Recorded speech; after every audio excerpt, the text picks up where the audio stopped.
Happy Saturday night, everyone. Andres from AA Sports. Welcome to the channel, and today I will be talking about the San Jose Sharks game against the Seattle Kraken. I will give my reactions to the game as well as grade the Sharks' performance, as performance grades have become a classic part of my channel. Yesterday, the Sharks were playing, well, not yesterday, allow me to correct myself there.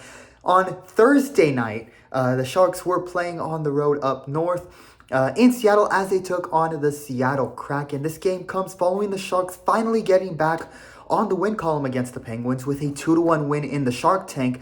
But unfortunately, the winning form for the Sharks only lasted one game. Unfortunately, the winning form for the Sharks only lasted one game in their 2-1 win against the Penguins. As on Thursday night, the Kraken just put belt to ass on the Sharks, with the Kraken winning 6-2. A very ugly game where the offense was competitive and the young prospects offensively had a good performance, getting on the points sheet, but they struggled yet again on the other end of the puck. Defensively, nothing new there for many Sharks fans, but once again, this team really has problems defensively. And this was an ugly loss because it was not against a golden generation roster. While the loss to the Florida Panthers, that 7-2 beatdown was absolutely brutal, it was one where you were okay with that loss, given the Sharks are still, rebuilding. They're building up for the future right now, while the Panthers are the frackin' defending champions. This loss against Seattle was against a team that is not a golden generation roster right now. This is a team that is 7th in the Pacific Division, is right now not a playoff contender, and the Sharks defensively just shot themselves over and over and over again. First in the foot, then their other foot, and then they practically shot themselves in both of their kneecaps in this game. Or, since they are the San Jose Sharks, they speared themselves in all their fins and ended up dead in the water by their own blunders. A solid offense given how young they are and are still developing, followed by one of the worst defenses in the league. Sharks fans, we've seen this before.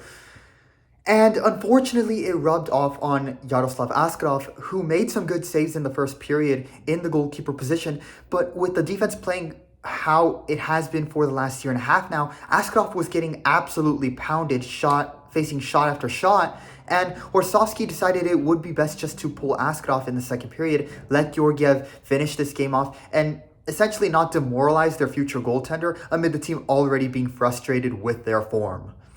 Final score 6-2 as the Kraken turned the Sharks into dead fish on ice. Here are the Sharks' grades for this ugly performance. Offensive front, C-. Starting off with the top line of Zetterlund, Granlund, and Smith. Will Smith didn't have the best of games, but there are still positives from Smith here, as he was credited for the assist to Grundstrom for the first of San Jose's 2 goals. Will Smith's decision-making and passing with the puck has really improved, and it's visible on the ice. And one notable improvement in these recent games, including this one compared to earlier this year, is Will Smith's pace on the ice. He is moving with pace, skating back on the back check, and attacking aggressively. These were all, work in progress things earlier on, since he is one of the youngest players on the team, and it is nice to see the improvements from Smith there. Tyler Toffoli and Grundstrom were the 2 goal scorers. On a side note regarding Grundstrom's goal, it was technically an own goal, as the puck was deflected in off Wright's skate on a give-and-go play where Grundstrom tried to give it back to Will Smith for the shot on goal. But the puck goes in for a Sharks goal off a Kraken skater's off the back of his heel.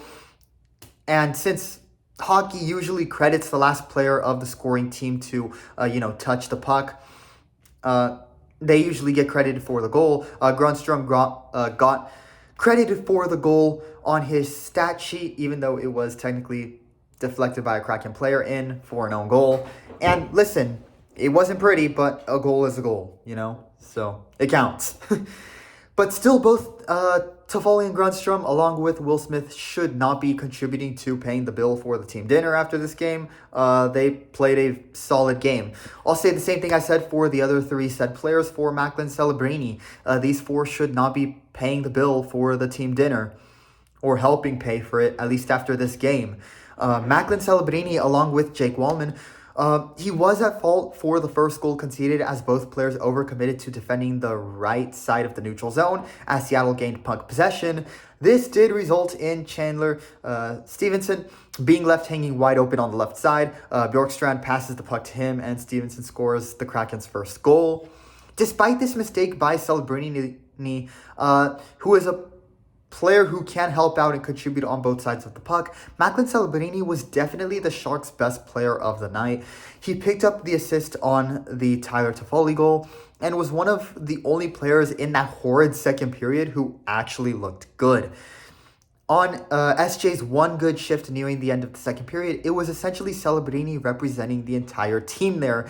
He was still playing with an energetic pace of play, a motivated looking one. And at this point in the year, I honestly am feeling a bit bad for Celebrini. You can see the frustration he has on the ice with the team's results and a lot of the losing that they have undergone throughout game after game. There was a moment where he was fighting for the puck in the corner along the boards, and he was laying cross-checks on some of those Kraken players.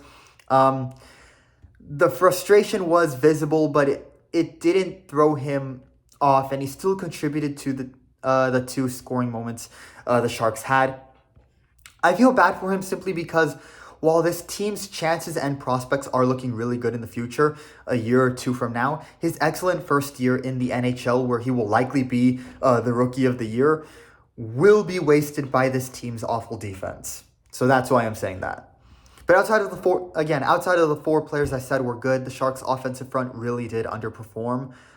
Eklund, White, Dewar, the other guys really looked as if they were just kind of going through the motions and shifts on the ice, but were non-existent performance-wise. And then you had the Sharks' power play opportunity, which was the first power play of the game. A perfect example of how the offense outside of four players were not great tonight. Were not great in this game. The Sharks on that power play spent the entirety of the power play in the attacking zone with chances, but could not put a good shot on the puck at all. Many shots went wide of the net. They looked like stormtroopers in Star Wars with their one-time shot attempts with the puck on that power play. No shots on target with the goal. The offensive front has talent there, but all the losing and defensive errors looked to have really deflated the offense. Walker Duehr, the winger who was recently picked up off waivers, he went through the motions offensively, nothing there, and failed while trying to help out defensively. As in the third period, he had a defensive zone breakdown, turning the puck over, and Brandon Montour scores to make it 3-1 Kraken. Walker Duehr, it's a 2-year contract apparently. Why? He's not a long-term solution at all. And then after that, Granlund, his passing was not good during this game, and a poor pass back to Wallman resulted in a turnover to a tired Kraken penalty-killing group. But they work it up to Jaden Schwartz, who came out of the box at the end of the penalty kill, and the Kraken made it 4-1. The third line offensively did struggle a lot for the Sharks. Granted, Wenberg, who has been prominent in that third line, was not playing due to injury, and I think that did affect the Sharks' third line. Kovalenko had some turnovers that were not good, and the third line really was going through the motions but not playing well while doing so. So yeah, 4 good players and the rest were non-existent for the Sharks offensively. C- grade. Defenseman. F. The defenseman conceded another goal within the first 4 minutes of the second period, and the defense really does look to be falling back to their bad trend earlier in the year of getting scored on at the start of periods.